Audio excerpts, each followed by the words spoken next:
Ini Cik kuku. tak mengetik kuku je ni. Baik. Lain dia. Tapi barang dia tak sama macam dalam iklan. Okey, mari kita tengok apa benda barang dia ni yang daripada China ni. Harga pun murah je lah. Tapi tunggu dia tu lama. Ni apa tak tahu. Ni saya tak tahu apa.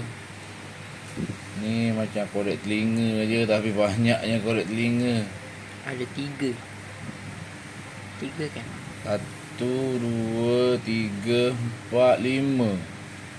Macam-macam jenis korek telinga dia bagi.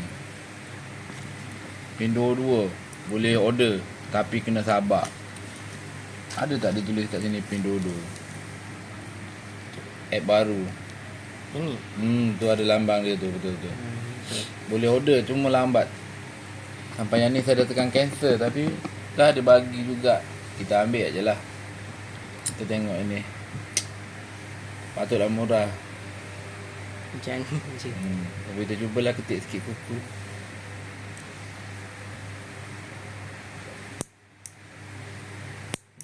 Boleh.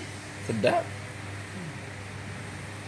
Untuk letak dalam beg, sesuai lah kot. Oh, ni besar sikit. Ni besar. Oh, ni betul lah besar. Test lagi. Kebetulan kuku berpanjang. Oh, tajam. Best. Kuat. Kuat. Yang ni yang serong untuk ibu kaki lah ni. Celah-celah ni kan. Tapi boleh lah, rasa macam kuat. Best. Nanti kita nak cuba kat kuku kaki.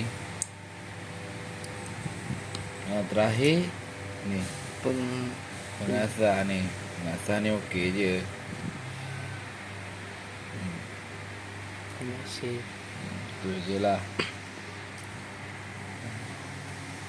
Barang-barang ni dari Pindodo, yang daripada China, yang baru-baru viral tu. Beg pun okey.